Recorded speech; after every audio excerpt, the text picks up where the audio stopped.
From 15 News, this is breaking news.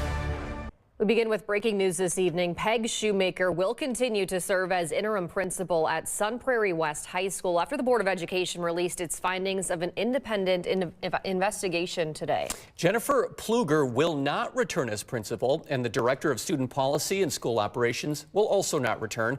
It comes after the former dean of students was accused of having an inappropriate relationship with a student and having child pornography. Robert Gilkey-Messiger also indicted on federal charges. Now, we just received the 23-page investigation report. We're going through it right now. We'll have more coverage for you coming up at 6 o'clock.